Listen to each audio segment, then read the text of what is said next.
Welcome back dear students, your HM maths academy. This is Samriddhi. I hope you all are good. तो आज हम पढ़ेंगे upstream and downstream का concept, जो कि एक बहुत ही इंपॉर्टेंट कंसेप्ट है हमारे 10th स्टैंडर्ड के स्टूडेंट्स के लिए। इनके जो वर्ड प्रॉब्लम है ये हमें मिलेंगे pair of linear equation in two variable में एंड क्वाड्रेटिक इक्वेशन में। तो मैम हम कैसे समझेंगे कि ये word problem pair of linear equation का है या फिर क्वाड्रेटिक का है? डोंट वरी, वो भी मैं आपको बता दूंगी कैसे समझना है। सबसे पहले हम समझते हैं basic concept of upstream and downstream. Basically upstream and downstream exist in stream, उनके नाम में ही लिखा है। सो अपस्ट्रीम एंड डाउनस्ट्रीम एग्जिस्ट होंगे with the stream along with the moving object. कोई भी ऑब्जेक्ट हो सकता है, बोट रह सकती है या आप स्विमिंग कर रहे हैं। सो यहाँ पे स्पीड ऑफ डाउनस्ट्रीम, या जैसे मैंने लिखा है यहाँ पे स्पीड अपस्ट्रीम, स्पीड डाउनस्ट्रीम, ये कॉम्बिनेशन है मूविंग ऑब्जेक्ट की स्पीड का और स्ट्रीम का। अब यहाँ देखिए, फॉर एग्जाम्पल मैंने स्ट्रीम और बोट यहाँ पर लिखी है। स्टिल वाटर है, सब कुछ शांत है। तो यहाँ पे बोट की जो स्पीड है वो x kilometre per hour speed है, इसलिए unit x kilometre per hour हो गया। और स्ट्रीम की स्पीड क्या ली है मैंने, y किलोमीटर पर आवर। अब इस दोनों की स्पीड अलग अलग है, लेकिन जैसे अपस्ट्रीम होगा डाउनस्ट्रीम होगा, इनकी स्पीड का होगा यहाँ कॉम्बिनेशन। कैसे?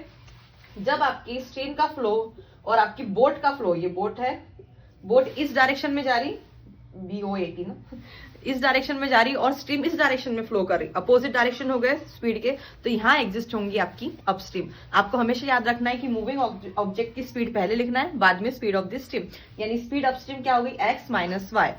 अपोजिट डायरेक्शन था इसलिए यहाँ पे सब्सट्रैक्शन हुआ। वही डाउनस्ट्रीम में क्या होगा, आपकी स्ट्रीम की जो स्पीड है या आपकी जो बोट की स्पीड है, उसी डायरेक्शन में आपकी स्ट्रीम की स्पीड रहेगी या तो बोट की, यानी कि विद द फ्लो रहेगा। हमारा पानी इस डायरेक्शन में फ्लो कर रहा है, हमारी बोट भी इस डायरेक्शन में जा रही है। हमारा पानी इस डायरेक्शन में फ्लो हो रहा है, पानी, और हम भी इस डायरेक्शन में स्विमिंग कर रहे हैं, यानी विद द फ्लो। जब आप मूव कर रहे हैं या आपका कोई ऑब्जेक्ट मूव कर रहा है, वहां पे क्या एग्जिस्ट होता है, डाउनस्ट्रीम। तो यहाँ स्पीड का कॉम्बिनेशन कैसे होगा दोनों का, x प्लस वाई, बोट की स्पीड प्लस स्ट्रीम की स्पीड। तो ध्यान देना है, अपस्ट्रीम यानी कि opposite flow x minus Y. सबसे पहले कंपलसरी यहाँ पे आएगा मूविंग ऑब्जेक्ट की स्पीड, बाद में compulsory minus speed of the stream. Downstream में दोनों की स्पीड का करना है सम।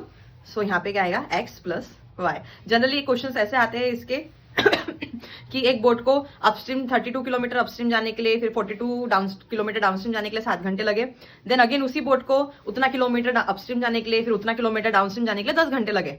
तो बताइए कि दोनों की स्पीड क्या है। अब यहाँ पे अननोन स्पीड हो गई दोनों की भी, किसकी, बोट की भी और स्ट्रीम की भी। तो यहाँ आपका जो क्वेश्चन है वो है pair of linear equation in two variable का, जहां दोनों की भी स्पीड अननोन है। Pair of linear equation in two variable, आपको टाइम दिया है टोटल, तो आपको आपकी जो ये स्पीड है अपस्ट्रीम डाउनस्ट्रीम, इसे भी कन्वर्ट करना पड़ेगा टाइम में। You know very well, speed is equal to distance upon time. And अगर क्वाड्रेटिक इक्वेशन का वर्ड प्रॉब्लम होता है तो वहां कंपलसरी एक किसी की स्पीड दी रहेगी, या तो स्पीड ऑफ द बोट दी रहेगी या तो स्पीड ऑफ द स्ट्रीम। एक ही जहां स्पीड अननोन रहेगी वहां कंपलसरी आपका कौन सा वर्ड प्रॉब्लम रहने वाला है, क्वाड्रेटिक इक्वेशन का। So you have to solve it in that way.